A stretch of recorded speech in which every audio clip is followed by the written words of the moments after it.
Now we're recording. You were able to do this in 3 months, and you took a month off in Greece. You worked the entire time, but you were in Yes. Greece.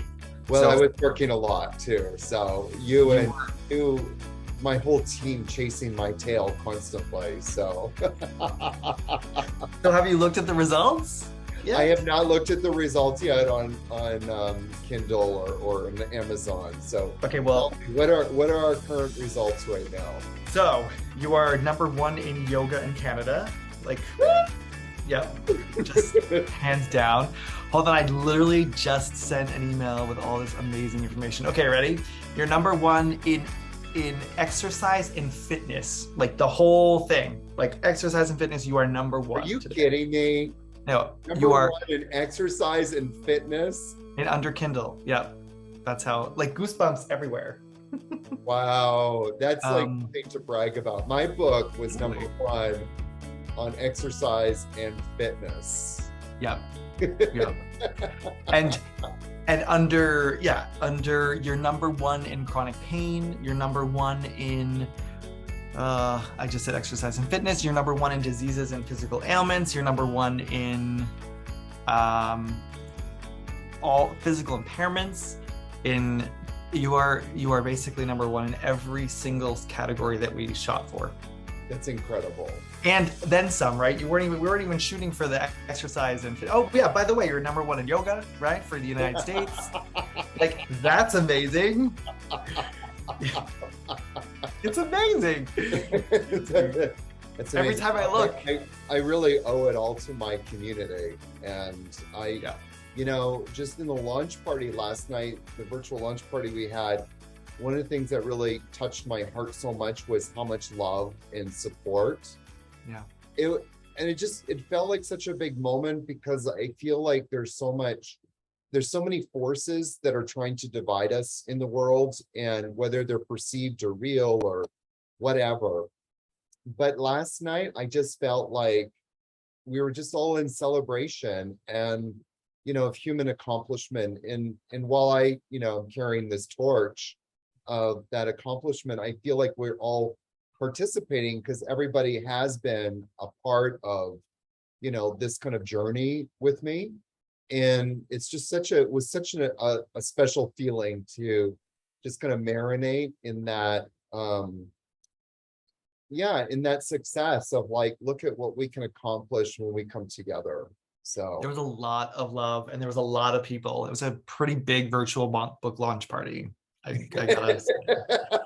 And having Jonah Kest there and all your former practitioners and people that have worked with you and your teacher training students, it's amazing. So I guess my first question is, how does it feel to be an international #1 bestseller? I'm pinching myself still. Like, is this real? Like, are you kidding me? Yeah. Come on, we worked really hard on this. You worked very, very, very hard on this. No, it's an amazing feeling, and I really hope that this is going to start a conversation, a much needed conversation about what really yoga is about. And Jonah asked me last night, like, why did you call it Stop Stretching? And I kind of gave him a canned answer, which is, it's shock value. You're not going to pick up a book that says a new yogic approach to master your body and live pain-free. Like, you're just not going to do that. But when you see Stop Stretching, that is like, there's a shock value. But I also wanted to call it Stop Stretching because it just flies so much in the face of like what people think yoga should be about. And Absolutely. that is the conversation that I'm hoping will be birthed from this experience. And of course, the marketing doesn't stop. Right. In fact, I actually feel like I've just got my second wind right now. So Awesome. yeah, you went blind or dark. Sorry, dark is the word. After your book launch, I actually feel like I just am revving up now. It's like Amazing. I mean, congratulations. It's amazing. Thank I, you. so I have a question for you, or a couple You can questions. ask me any question. Thanks. So what are like the three kind of key messages that you want people to take away from the book? Oh my God, there's a few. Or yeah, tell me Right. 5, 10. No, I mean, but no, I think three is a good number. The three messages that you don't have to live a life in pain. And probably the pain that you're experiencing is because of stretching. So that would be like the second message, literally stop stretching. Like when I see biomechanically firsthand, not what I've read about, but what I've actually experienced in my own body, and then seen in other people's bodies, the detriment and the damage that comes from stretching. That, I mean, I hope people really like, sometimes I feel like people put their hand on my head and go, oh, you're so cute. Granny needs a shawl now. Let's get her a shawl and just, so she feels better about herself. She's always coming up with these crazy ideas. And I feel like sometimes people treat me like that. And it's fine, I mean, we all take in information at our own time. It took me a few years to get to where I'm coming from. But if I could just kind of drill that in, like, stop stretching, start activating, like, flip that script. And then the third message is, who are you without your pain? And that's one of the chapters, that's actually one of the final chapters in this book, is like, who are you? Some of us have become so attached to our pain in life, to our story, and sometimes it's mental, but the pain I'm really referring to is the physiological pain. Like, I suffer from fibromyalgia. I suffer from, I could go down the Name list. the list. Yeah. And your pain is real. Like, I have firsthand experience with pain, crippling pain, like 9.5 out of 10 pain. And so I'm not laughing it off. I'm not at all dismissing people's pain. But what I am suggesting is, like, how much of that pain do we actually become attached to, where it really defines who we are? And who you are is not defined by your pain. Who you are is defined by that purpose within your heart. And once we can release that pain, once we can get rid of that pain, that I really believe people can elevate themselves to living a more purposeful life. You mentioned this in your book too, but I commend you because within the book, you're so vulnerable about like your own pain. And like, I always thought that yoga teachers, I'm like, how can they possibly have pain in their life? So can you tell us a little bit about that? Like, what pain did you have? And like, how did it kind of, yeah. Well, I mean, I remember I threw my back out the first time when I was 18 years old, and the solution in my mind for the next 25 years was I needed to stretch. Wow. And I remember people saying to me, specifically Eric, who is sort of my guy, he's in LA, and he said to me, like, you just need to stop stretching. Like, look what happens. Your muscles shut down. So you're already dealing with muscles that are shut down, but now you're stretching them, which exacerbates them to stay shut down. And so I didn't realize I was making it worse until I ended up in an emergency room talking to the orthopedic surgeon, telling me, you're going to need a spinal fusion in your lower back. And that was like, that was a huge wake-up call. That was like huge. There was a few light bulb moments. That was probably one of the most profound, because I'm like, I am 45 years old. What on earth do I need a spinal fusion for? And that was just such a light bulb moment for me, to kind of like just think about like my life differently. But yeah, I mean, I have been in pain a lot. And I remember one trip I came back and I threw my back out after a vacation. And now I know exactly why. I know exactly what muscles weren't working, what were, compromised. And And so that like experience of being in pain, like I don't want anybody to be like that. I never forget, there was this one girl that came to my teacher training. Her Yeah. father had actually passed away 6 months before. So she kind of came on yoga teacher training to heal, but she came to Blue Osa about a month before teacher training. So she actually had a month at Blue Osa and then teacher training. So she was just feeling good. She was swimming every day. She got into my training, and this is years ago. This isn't recently. This is years ago before I stopped stretching. And after the first class, she hurt her back. And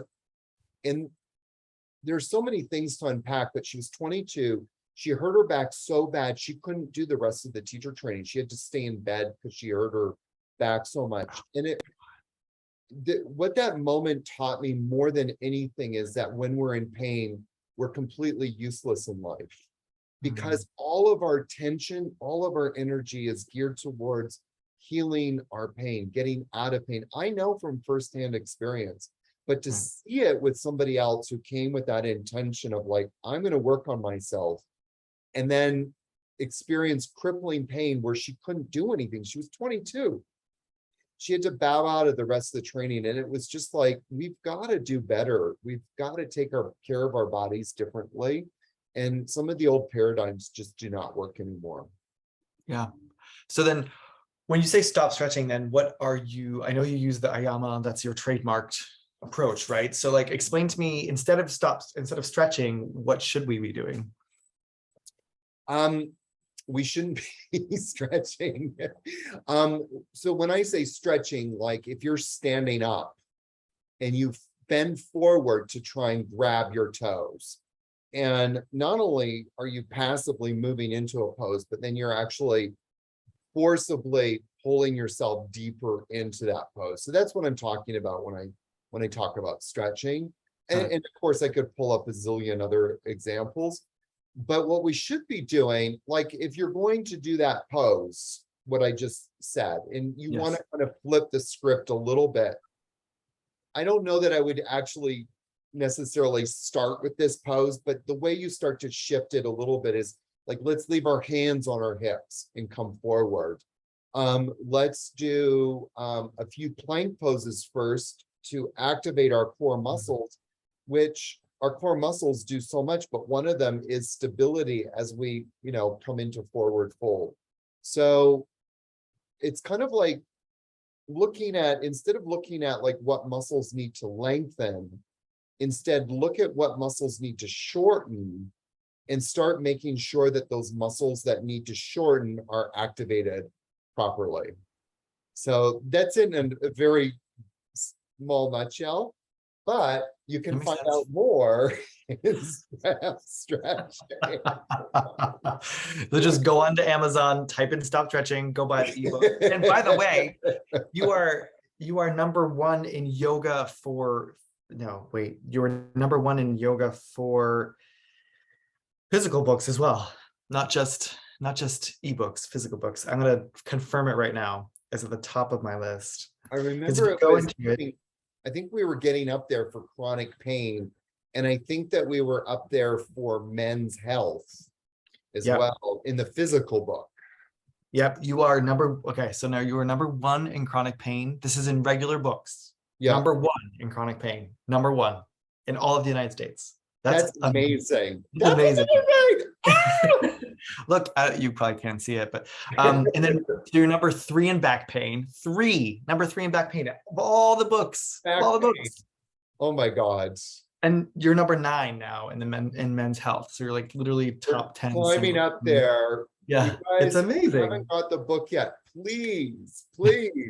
We want to get number one in yoga in books. So I don't know if it's possible, but we're going to try anyway. Keep going. So can you explain you explained it last night at your book launch pretty well, but the AYAMA practice, can you explain what that is for people who might not be familiar? Well, AYAMA approach is, I think it's kind of, three-pronged. I mean, we've talked about the number one approach, stop stretching. I mean, if you take anything away from AYAMA, it's stop stretching. So AYAMA is not, a lot of people ask me, like, is AYAMA a Sanskrit word? It actually is. And if we broke it down, and I'm taking a little bit of creative license, so if there's anybody, a Sanskrit scholar, bear with me or could just go with it. But if we kind of broke it down, it actually is a synonym for another Sanskrit word, which is moksha, which means becoming spirit, which is spiritual freedom. But AYAMA is more like freedom in body, freedom, in mind, freedom in body. And so, but it's a made up Sanskrit word. I mean, I don't know if it is really a Sanskrit word, but if we were to break it down, that's what it would mean. But what it really means, applied yoga anatomy and muscle activation. So the applied yoga anatomy, the first part, aya, is to learn more about your body. Like so many of us have a negative experience. I know I have, with trying to learn about my body. I failed every single science class in school growing up. And my passion has always been about the body, but I've never really had anybody explain it to me before. We learn like, here's your bicep, here's your tricep. Well, what do they do? Right. And how does it play a role in my yoga pose? How does it actually function? And so, like, for example, like yoga teachers, or yoga students rather, one of the number one complaints yoga students always say is like, I have a pain in my shoulder right here. And so, well, why is that? And what are what poses are exacerbating it? Well, push up. Well, what muscles need to be activated in order for me to do a push up so I don't get pain? And we don't understand that. In the yoga world, the solution or the anatomy lesson is this. This is the anatomy lesson in the yoga world. And I kid you not, at the end of the day, it distills down to this one thing. If you've got pain, stretch it out. So, like if you've got pain in your shoulder, like, oh, we need to stretch the shoulder, which is the absolute wrong thing to do. Because one of the reasons why people have pain here is because their pectoral muscles, their chest muscles, are not working properly. And you think, well, I've got a strong chest, so I can go to the gym and bench, that much weight. But it's got nothing to do with that. Is the muscle contracting and contracting on demand? Muscles do two things. They move bones, and then they support or protect joints. If muscles aren't contracting properly, those two things do not function. So people get pain here because the muscle isn't contracting properly, and it's also not supporting the shoulder joint. So that kind of leads into the MA part of AYAMA. Is what I try to focus on is how do we bring specific muscle activations into our yoga practice so that we are approaching our practice with more integrity, and hopefully we won't, we'll actually not only get rid of pain, but we'll actually lead more strong and more stable at the end of the day. I understand. So you're activating then everything else around, and you're building an incredible kind of, I guess, support system so that everything functions correctly, and therefore, right? That was so well said. I can't ever say it again. Yes. Now say it again. No. No, really, that was really well said, because you're really wanting to build a support system. And that's what this book is teaching you. One of the biggest problems that every human being faces is that we have to deal with stress in our life. And some of that stress is like, oh, I have to pay my bills stress, or I have to put food on my, family's table stress, or, oh my God, I have to get to work on time stress. And then there's other kinds of stress, like, you running around all day, getting in and out of your car, shopping, carrying big bags from Costco to your car, that kind of stress. There's also stress of like, oh, I work out all the time. And so all of this kind of stress builds up. And one of the ways that Greg calls it is Greg's my teacher. He calls it like life, the forces of life are constantly bombarding our body and hurting us at a neuromuscular level. And when that messaging system is not being communicated between the brain and the muscle, our force tolerance level to deal with those stresses becomes diminished. And so when you said you want to get the whole system working, and the support system working properly, that's exactly what we're doing, is we're actually increasing our ability to deal with the forces of life, that stress of life, so that we can stay resilient and strong and not constantly break down all the time. Wow. So, I was going to ask about, like, I know you mentioned last night that you were never going to write another book, right? After Autobiography of a Naked Yogi, which is right here. So how do you feel now?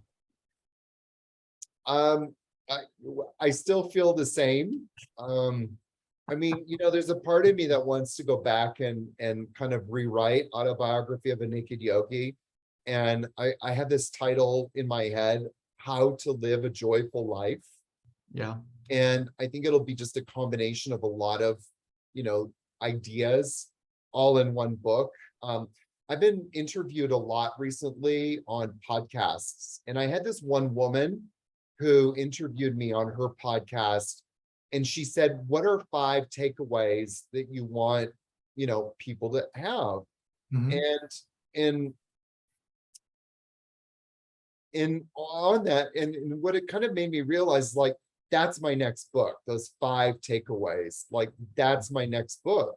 And so I don't know if I remember all of them, but but let me see. Like, one of them was wake up every day and ask yourself, am I truly living and manifesting my life's purpose? Like, wow. Like, am I really doing that? Yeah. One of them, definitely stop stretching and start activating. Awesome.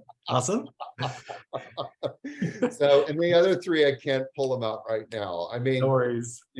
But definitely, like, that, there's so much to unpack in all of those statements. Oh yeah, and one of them was affirmations. I really believe in affirmations, like, constantly reaffirm what you want in life instead of what you don't want to have. I understand. Well, I mean, I know it's coming up on 1:30 my time, 2:30 your time. So anything you want to leave anyone with, or?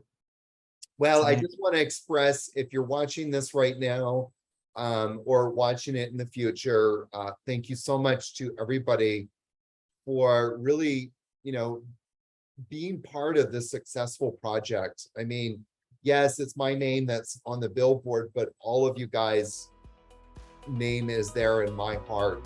And without you guys, this would not have happened. I just want to say thank you so much for all the love and support that's been coming through in emails and messages and voice messages, and just the overwhelming amount of support. It's been very heartwarming. So thank you. That's lovely. And if you haven't gotten it yet, go buy Stop Stretching on Amazon right now. Don't even think about it. Just do it. Yes, do it. Buy the ebook and then buy 5 books for your friends. Yes. Christmas is coming up. Hey. Yeah. I'm gonna get a couple more for people I know.